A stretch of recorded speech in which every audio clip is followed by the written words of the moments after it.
Infrastructure development हर city में फायदा पहुंचाता है, बल्कि इसके वजह से रियल एस्टेट को भी काफी फायदा होता है। आज हम यही बात करेंगे महाराष्ट्र के पुणे शहर के बारे में, जो काफी तेजी से डेवलप हो रहा है इंफ्रास्ट्रक्चर के मामले में, और इसके वजह से इसको वर्ल्ड मैप पे लाया गया है। नमस्कार, मेरा नाम किशन मिलानी। मैं करीबन 30 साल से रियल एस्टेट बिजनेस से जुड़ा हूँ और ज्यादा वक्त न बिताते हुए हम शुरू करेंगे आज का टॉपिक। जैसे इंफ्रास्ट्रक्चर का काफी अच्छा असर होता है ग्रोथ पे, इसी तरह इंडिया का इंफ्रास्ट्रक्चर भी सब जगह अभी बन रहा है। तेजी से इसकी ग्रोथ हो रही है। इंफ्रास्ट्रक्चर के वजह से आजू बाजू के एरियाज अच्छी बनने लगती हैं, नेबरहुड्स अच्छे बनते हैं, वर्किंग अपॉर्चुनिटीज खुलती हैं, एक्सेसिबिलिटीज बेटर हो जाती है, लोग यहाँ रहना पसंद करते हैं। इसी को ध्यान में रखते हुए इंडिया का इंफ्रास्ट्रक्चर बड़ी तेजी से चल रहा है और इंडिया ने यह तय किया है कि डेवलपिंग नेशन का टैग निकालकर 2047 तक India will become a developed nation. सारा इंफ्रास्ट्रक्चर जितना भी डेवलप्ड नेशन के लिए चाहिए वो कर चुका होगा इंडिया। तो आइए देखते हैं पुणे के टॉप 5 इंफ्रास्ट्रक्चर प्रोजेक्ट कौन से हैं। पहला, पुणे रिंग रोड, जो काफी सालों से चर्चा में है। फाइनली इसे नॉड मिल चुका है और ये इस दिवाली शुरू हो जाएगा। ये कनेक्ट करेगा मेजर हाईवेज को, जैसे कि Pune Ahmednagar road, Pune Aurangabad road, Pune Satara road, Pune Nashik road और पुणे बॉम्बे रोड, जिसकी वजह से इन सारी सिटीज से पुणे की कनेक्टिविटी और बेटर हो जाएगी और लोग वहां आ जा सकेंगे बड़े आसानी से, तो जिसकी वजह से बिजनेस में भी तरक्की होगी। 128 किलोमीटर लंबा ये रिंग रोड होगा और ये 17,500 करोड़ की लागत से बन रहा है, जो महाराष्ट्र का सबसे महंगे प्रोजेक्ट्स में एक गिना जाता है। रिंग रोड के चलते Pune metropolitan regional development authority, जो कि महाराष्ट्र की सबसे बड़ी अथॉरिटी है डेवलपमेंट की, पीएमआरडीए जिसे कहा जाता है, इन्होंने टीपीएस स्कीम्स निर्माण करने का भी विचार किया है और 700 एकड़ की एरियाज में मान और मालूंगे में टीपीएस स्कीम्स डेवलप की जाएंगी। टीपीएस क्या होता है? टाउन प्लानिंग स्कीम्स, जो अपने आप में एक बड़ा इंटरेस्टिंग सब्जेक्ट और बड़ा सब्जेक्ट है, जिसपे हम फिर कभी एक अलग से वीडियो बनाएंगे। इसको ध्यान में रखते हुए उन्होंने और 2-3 लोकेशन शॉर्टलिस्ट किए टुवर्ड्स साउथ ऑफ पुणे, जिसमें होलकरवाड़ी, वाड़ाचीवाड़ी और औताड़ हांडेवाड़ी, ये लोकेशंस में भी टीपीएस बनने की संभावना है। दूसरा infra project Pune metro rail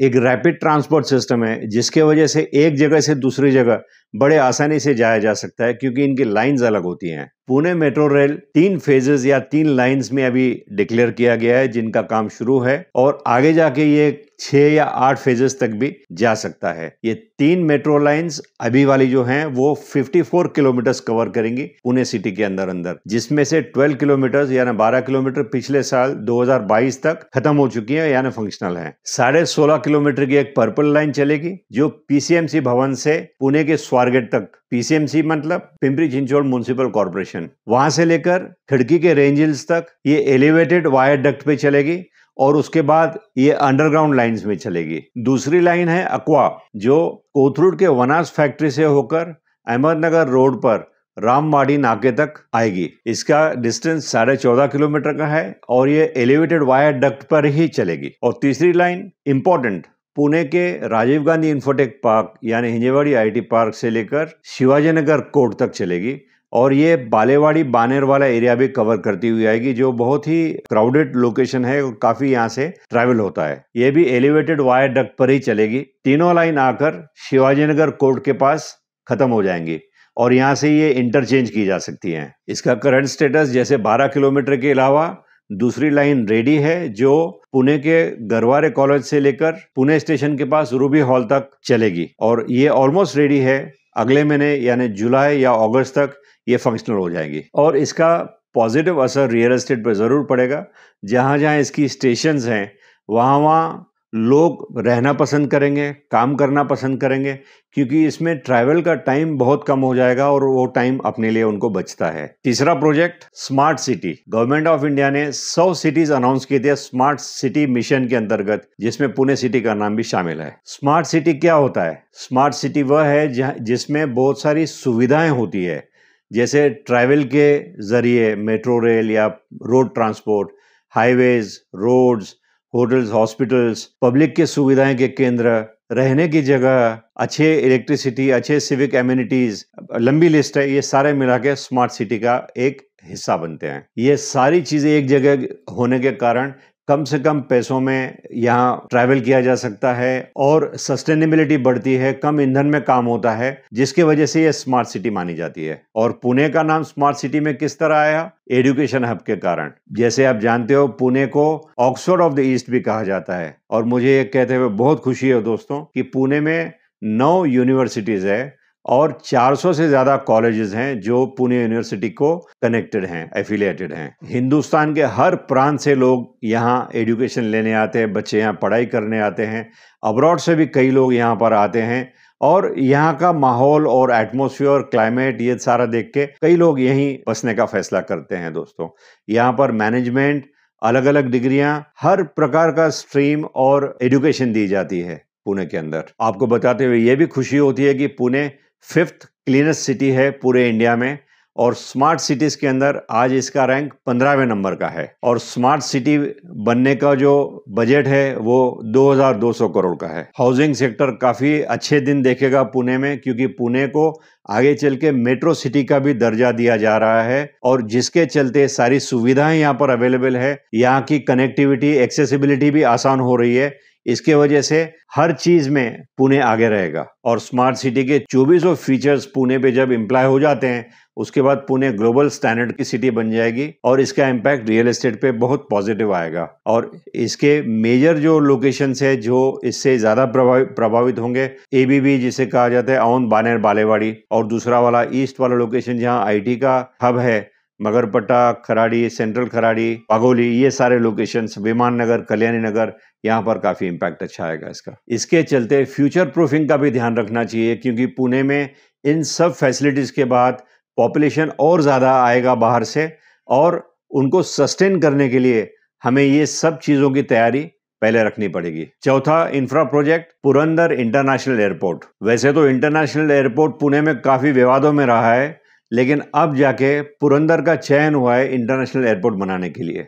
2000 crore की लागत से ये एयरपोर्ट बनाया जाएगा और इसका पॉजिटिव रियल एस्टेट के इन लोकेशंस पे आएगा जो इसके करीब में है और यहाँ से जिसके लिए रास्ते गुजरते हैं, जैसे मगरपट्टा, खराड़ी, ये तो है ही, लोनी वाला एरिया, फिर फुरसुंगी, उंदरी पिसोली, हड़पसर, ये सारी एरियाज इससे काफी इम्पैक्ट हो जाएंगे। इस एयरपोर्ट में 4 किलोमीटर लंबा रनवे बनाया जाएगा जो इंटरनेशनल स्टैंडर्ड्स का होता है, जहां से बहुत ज्यादा इंटरनेशनल बड़े जहाजों की ट्रैफिक हैंडल की जाएगी। लैंडिंग और टेक ऑफ साइमल्टेनियसली कई जहाजों का यहाँ से हो सकता है। 3000 एकड़ की जमीन इसके लिए आइडेंटिफाई की गई है, जिसके एक्विजिशन का काम अब होने जा रहा है। 5वां प्रोजेक्ट, लोहेगांव इंटरनेशनल एयरपोर्ट, जो कि एग्जिस्टिंग एयरपोर्ट है, इसी को इंटरनेशनल एयरपोर्ट बनाया जा रहा है जब तक कि नया पुरंदर का एयरपोर्ट बन के तैयार हो। पहले इंटरनेशनल एयरपोर्ट पुणे के अंदर ही बनाने का प्लान था, बहुत ज्यादा दूर जाने की कोई संभावना नहीं थी। इसके लिए 2004 में तलेगांव, दाभाडे और सासवड़ के बीच वाली जमीन को आइडेंटिफाई किया गया था इंटरनेशनल एयरपोर्ट बनाने के लिए, मगर किसी कारण से वहां वो जमीन सूटेबल नहीं हुई। इसके लिए इसकी लोकेशन चेंज की गई चाकन और राजगुरु नगर के आसपास। फिर 2015 तक वहां रेजिडेंट्स ने काफी ऑब्जेक्ट किया उन जमीनों को लेकर, जिसके वजह से फिर उन्हें दूसरी जमीनों को स्काउट करना पड़ा और लोकेशन शिफ्ट करने की बातें होने लगी। और फिर पुरंदर का चयन हुआ जहां पर यह जमीन को आइडेंटिफाई किया गया। इसके चलते गवर्नमेंट ने यह डिसाइड किया कि जब तक वो एयरपोर्ट बने, एग्जिस्टिंग एयरपोर्ट में हम इंटरनेशनल लेवल की फैसिलिटीज बनाते हैं ताकि वहां इंटरनेशनल ट्रैफिक बढ़ सके। क्योंकि आज के तारीख में पुणे से अगर किसी को इंटरनेशनल लोकेशंस पे जाना है तो उनको बंबई से होकर जाना पड़ता है, मुंबई से होकर जाना पड़ता है, जो बहुत ही असुविधाजनक है। तो इसके वजह से इसी एयरपोर्ट से कुछ सुविधाएं निर्माण करने की बात हुई, टर्मिनल बिल्डिंग बढ़ाने की बात, रनवे और एक नया लगाने की बात, पार्किंग स्पेस बढ़ाने की बात, स्टाफ को आने जाने की वहां पर सुविधा।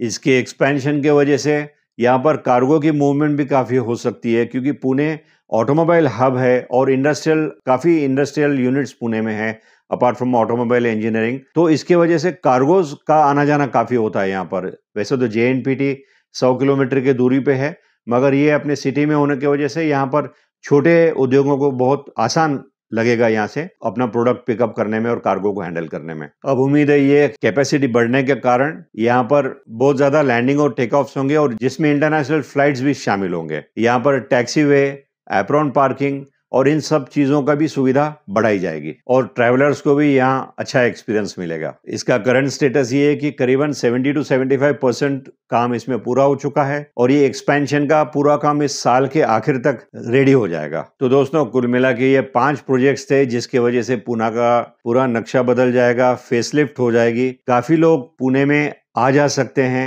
कई इंटरनेशनल ट्रैवलर्स और इन्वेस्टर्स इसके वजह से प्रभावित होंगे। पुणे में फॉरेन इन्वेस्टमेंट्स भी आने की संभावना बढ़ जाएगी और एफडीआईज भी पुणे में आने की संभावना ज्यादा बढ़ेगी। तो उम्मीद है आपको मेरा ये वीडियो पसंद आया होगा। अगर आप इस चैनल पे नए हो तो प्लीज इसे सब्सक्राइब जरूर कीजिए, औरों को भी शेयर कीजिए इस इंफ्रा का, ताकि पुणे को लोग अच्छी तरह से समझ सकें और उसके फ्यूचर इसमें देख सकें। इसी के रेलेवेंट में मैं आपको एक और वीडियो की लिंक दे रहा हूं, where to invest in Pune. अगर आपको पुणे में इन्वेस्ट करना है तो किन लोकेशन में इन्वेस्ट करना चाहिए। बहुत बहुत शुक्रिया दोस्तों, फिर मिलते हैं अगले वीडियो के साथ। धन्यवाद।